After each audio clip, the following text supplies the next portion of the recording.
we would have toilet paper ready to go, and we would hide some out the back for the elderly, because when people would come in, they would sprint up the back, they would fight over it. And keep in mind, if everybody shopped normally and didn't bulk buy, there would have been no problem. But there would have actually been no problem. If everyone just bought what they usually buy, there would be no problem. So everyone would come in and take out all this toilet paper. We would have arguments with customers who wanted more than we had 36 packs. Because you had to, then we had to put a limit as well. So we would have customers arguing with us about how they can't take more than 2. And I'd be sitting there, I'm like, you have 36 rolls of toilet paper right now. Why on earth are you fucking complaining or even talking? Be lucky for what you got. Leave another one for someone else.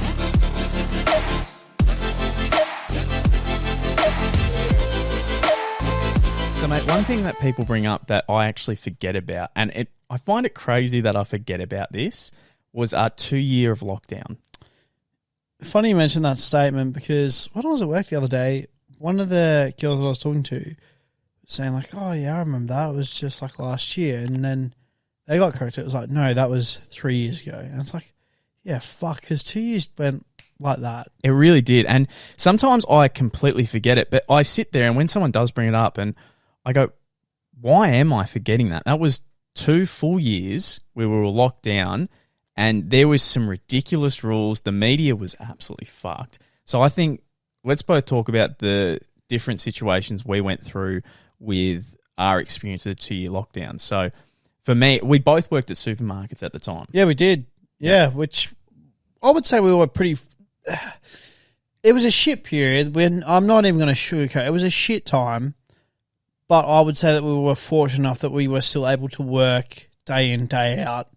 Yeah. And at least getting to, I suppose, even though we had to wear masks for a bit there, at least we could still interact with people. Yeah. Like in that sense, I think that helped for me personally, like my sanity and my mental well-being, because, oh man, I don't know, like if I had lost a job, and I think I would have found life very difficult. Just anxiety would have been through the roof, the stress levels would have been through the roof, and so I definitely do feel for those who were without work, and even those business owners who had to shut down completely and they couldn't really repair it because of the whole, we're locked down, we're not locked down, but we're locked down, but we're not locked down. And if you're in this radius, then you're not locked down. But if you're on that side of the town, then you are locked down. And you can have your mask on, but then you can have your mask off. But then if you're inside this sort of restaurant, you have to have your mask on.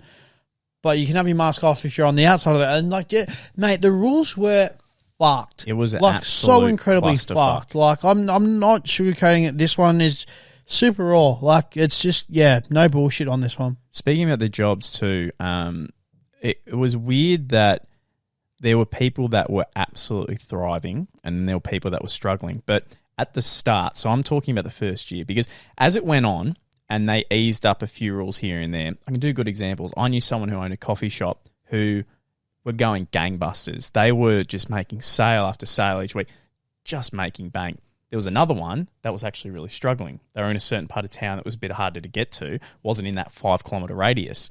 So... And for anyone who might be international, the rules for us were... Especially here in Melbourne, we must add. Yeah, we were here in Melbourne. We got the harshest lockdown rules. It was really bad. We had a curfew. Yeah, I almost forgot about that, which is ridiculous. I have to pass through one of those police checkpoints every single day for work. Mm-hmm. And we had a curfew. We were only allowed an hour of exercise outside a day.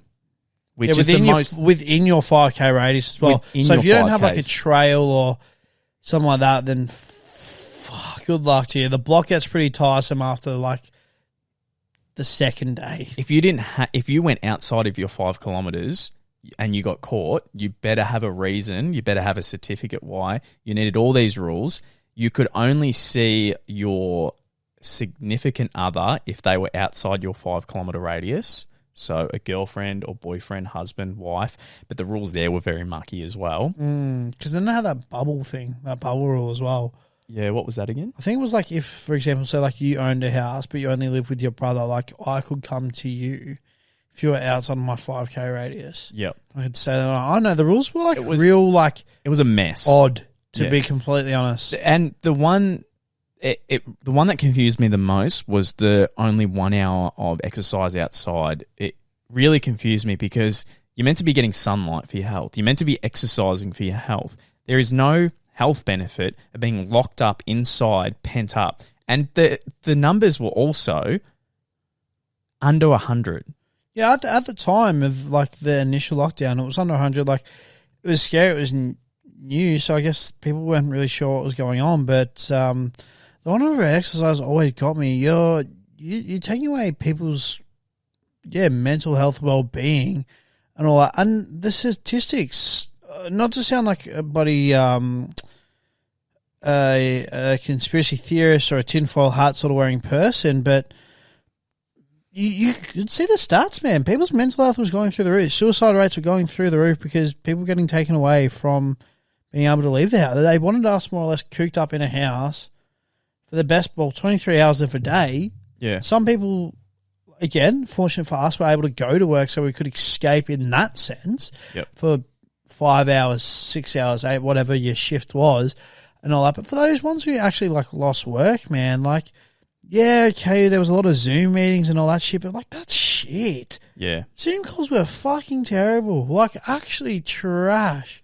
And there's people out there where, so for me and you, we were very fortunate in the way at work we have good relationships with people we work with, so we're friends with people we work with. And we also have video games. So at the time, we're still getting somewhat of a social interaction. There's people out there that we know that when we worked into a supermarket, that would come to the supermarket just for a social interaction. I'm not talking about making conversation with someone. I'm saying they were so lonely that just going to the supermarket was some sort of social interaction they needed. So to be taken away from that, especially if you had no one, I felt so bad for people who who really didn't have many friends or didn't have any social interactions, to then be really ripped away. Even if they had a hard home life, they're now stuck at home. And when we went out clubbing a lot, man, there was so many people we knew that and it's one of those things that you realize who your friends are very quickly. And for a lot of people that go out clubbing, they have and we even had this, a very large amount of friends, a very large group. You'll have multiple groups and you always see each other on the nights out, weeks out, and it's fantastic. But when it comes down to it, you find out most of those people really aren't your true friends. So when clubbing was taken away as well, so many people suffered because they couldn't go out and see their, friends. Yeah, couldn't go clubbing. For those playing like just recreational sport, that was taken away. That was gone.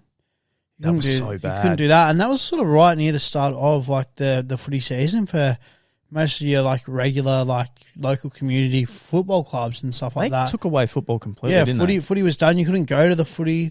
There was no crowds at the footy. Hardly anyone on the road. So I must admit, like that side of lockdown was actually kind of nice. Like one of the only nice things. But you're right, man. Like I would work and then just jump on my PlayStation purely just so I could hear my mates. It sounds really sad, but even to have a conversation with you, like I don't mind having a phone call, but I'm going to be honest, I hate being on the phone for ages.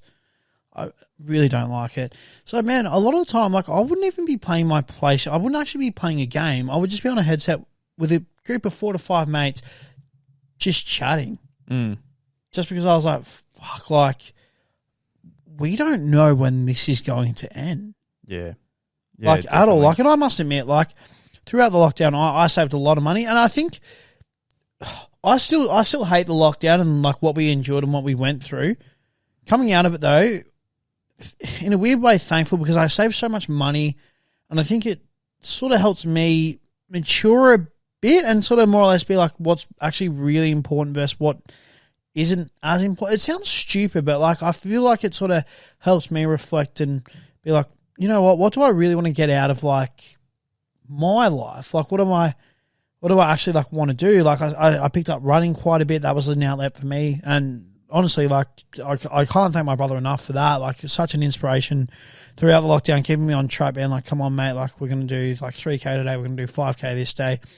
I throughout lockdown felt like I was quite fit and healthy physically, but man, my mental health was taking a massive. I wouldn't say I'm a depressed person, by any means, but I reckon I was getting like just sad.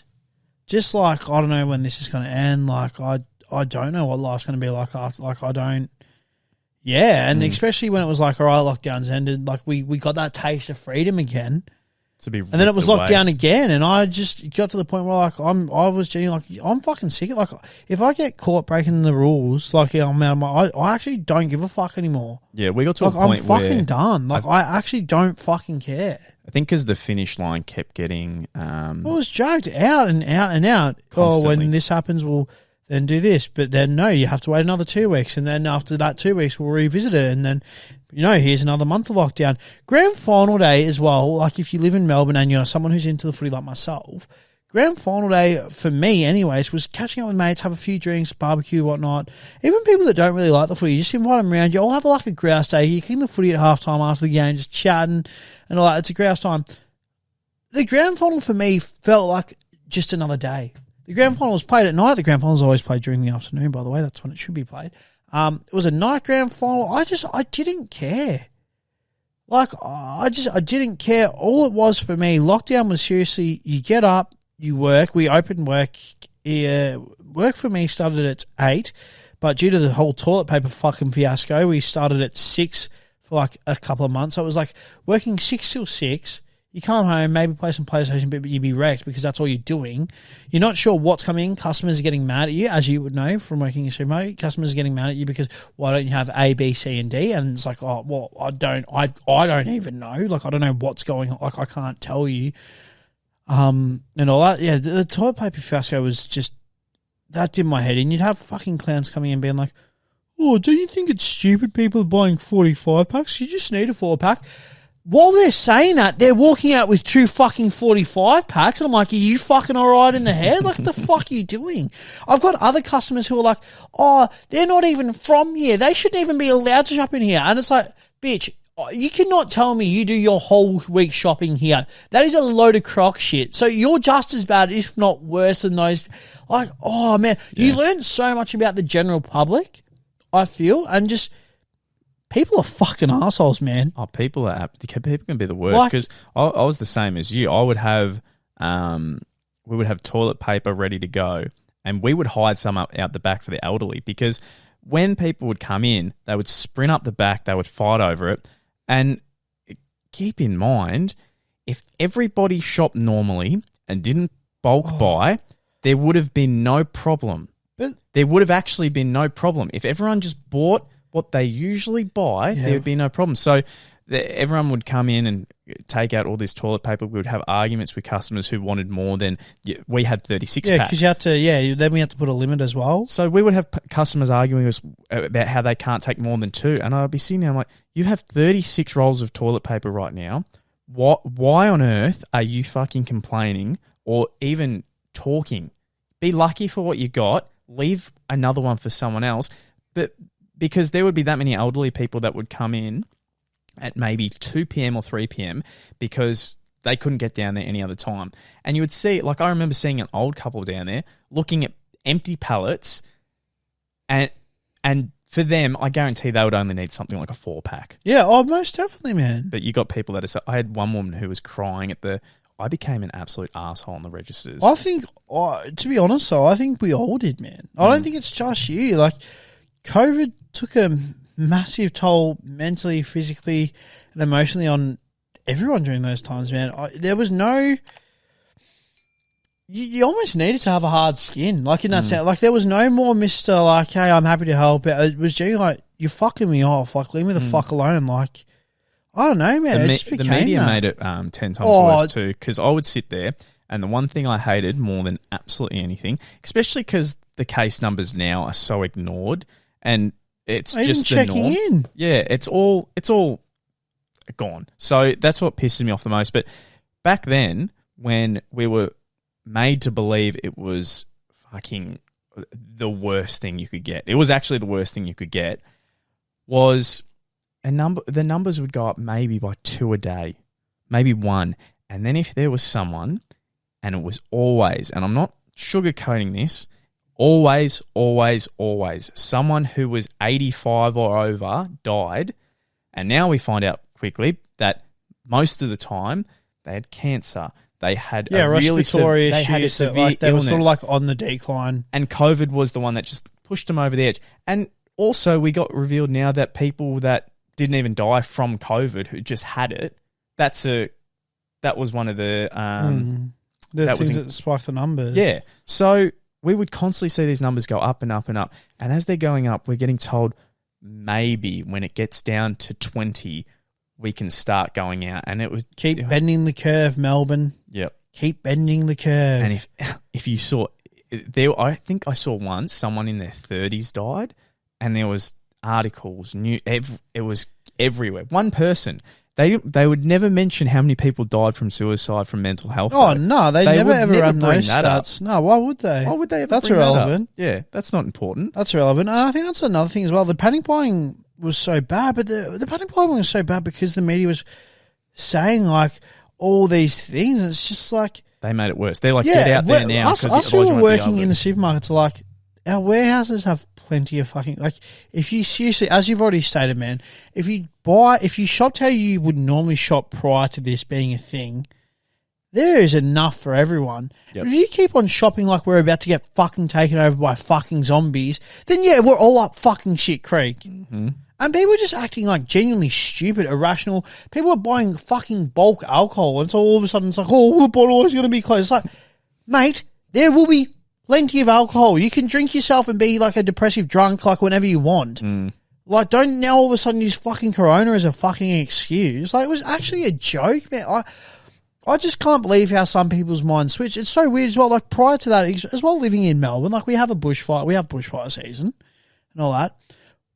When the bushfires were happening and ripping through Victoria, communities were coming together. Everyone was in support. Everyone puts their arms around one another. Let's help each other out, like donations. COVID happened. There was no such thing as put your arms around each other. Let's help one another. It was everyone for them fucking self. It was genuinely a free-for-all, man. Yeah. And people didn't give a flying fuck. And the ones who did really care about other people, either their friends or family's mental health and wanted to help them out, if they were outside of a 5 kilometre radius, you can't go and help your friend. Yeah, no. You can't go and assist anyone. And look, there was some... I've got friends who loved COVID. And I don't mean COVID and what it's done to it. I mean the situation. Just like that situation of itself. Because like they were at home, they were able to work from home. Well, there was some people where we had payments of $750 a week. Oh yes, I remember this. And I remember me and you getting mad because we were having to go in. We're working our fucking asses off. The masks were the one that was pissing me off the most, just wearing those stupid masks. But working our asses off, and then we would have friends that would work in a cafe maybe 2-3 days a week. And they got these payments. So they didn't have to work. They would have a week off and $750 payments every week. Some of my mates were making bank, like really saving heaps. Man. They were just buying new video games and new computer parts every week. It was the same as my brother. He had mates going to uni, and that's what he said. He's like, I'm doing 12-hour days alongside my brother, and my mate who goes to uni 3 times a week, works maybe once, is taking home just as much money as me. If my brother only works 2 shifts like that week, more money than him. You're like, how the fuck is that fair? Yeah. I wish it was just solely focused on people who were sick and the elderly and spent all their time and money protecting them, right? Because where we're at now, COVID is basically the new cold.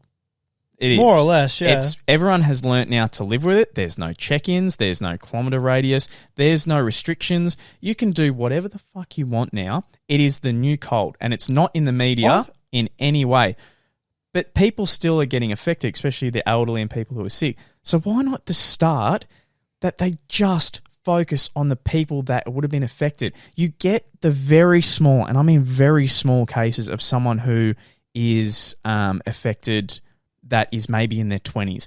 But fuck, it was so small. There's people that die by having a coconut fall on their head. That happens too. You're going to get those outliers. There's going to be fucking people, but let's not ruin the economy. Fuck everything. Fuck people's mental health for those outliers. I just think that the whole, how Melbourne was, granted, I wouldn't want Dan Andrews' job by any means. But how it was run and done was just, and I'm not saying that I could do a better job, because that's a lot of fucking responsibility. So I'm not going to sit here and be like, oh, I'm 10 times a better man than what Dan is. No, nothing like that. It should have been handled in a better way. Mm. I spent most of my time. I had a girlfriend at the time, so for me it was just, and we worked together, so it was just wake up, go to work. On my days off, maybe do a home workout, and then after that, I would go in and I would play video games. So work, girlfriend, video games, repeat. I did that for so long to a point where it was just so. You just get burnt out though. Like it's just shit. Like what should be fun isn't fun. I was by myself, man. So it was seriously like if I jumped on and no one was on the PlayStation, it was like. That's bad. Yeah. Like in the sense though of like, then you start, getting inside your own head, and sometimes when you're in your own head, it's the worst place to be. It can be a pretty dark place. Again, I don't want to harp on, like the depressive side, but I want to be real and open and honest when we're talking about these sort of subjects. Man, there were definitely days throughout that COVID period where I was just like. I genuinely just feel lost. And you're right. Like, and lost, I don't know what I'm doing. I don't know where I'm going. This is why I sympathise with people who have a terminal illness so much, because why you were feeling so upset is, all those factors, but again, there was no finish line in sight. If you have a finish line, it's like, okay, fuck, this sucks, but let's just power through for another 2 months and then we're at the end. People who are so sick and they have that, you have a year to live. I don't understand how they could go on. Like, you're sitting there and it's just like, all right, no matter how much I work out, I'm gone in a year. No matter how much I spend time with this person, I'm gone in a year. So it'd be fucking awful. Like the absolute worst. Most definitely. But yeah, the lockdowns, they definitely had their benefits in the way. They definitely had, there was some definite pros. Like not everything was bad, but like I the saved saving a lot of money, like you, yeah. Like I feel like really got me ahead, and like I feel like it helped me mature quite a bit. Like I used to really enjoy going out on the weekends and drinking a lot of alcohol with mates and all that, and it sort of made me go like, I don't need to be doing that every weekend. Like it really made you figure out what you value. Yeah, it's like what I thought was fun. I don't really think I was doing it for fun. I think it's more the fear of missing out, like just mass FOMO. Like, if I don't go there, like.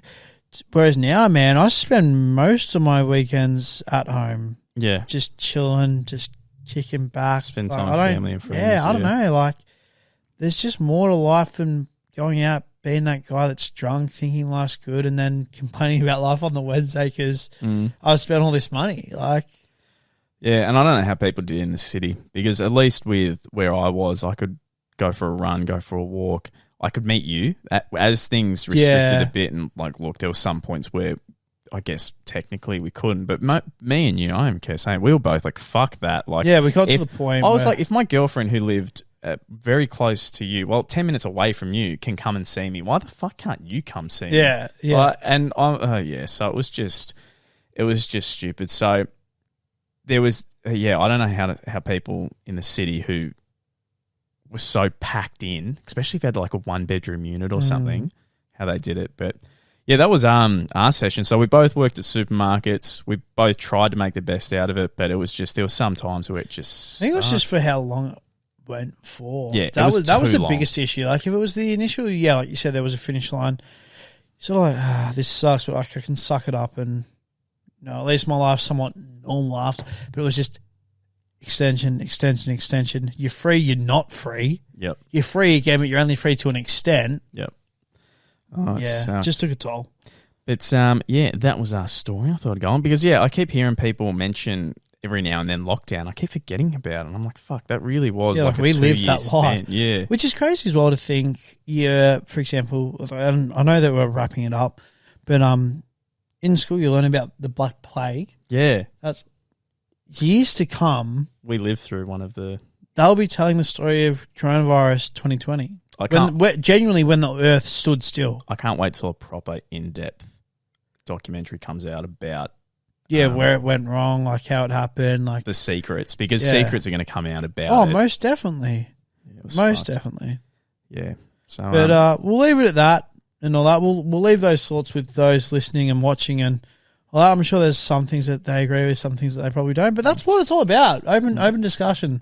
Love to hear your feedback, what your thoughts were on the lockdowns, how you guys went through it, and all that. What you did maybe to make the best out of the best out of a bad situation. Sorry. As always, leave some feedback. Give it a like and a comment. It's Morokaii with 2 eyes. Don't you forget it. And we'll be sure to see you guys all in the next one. Boom.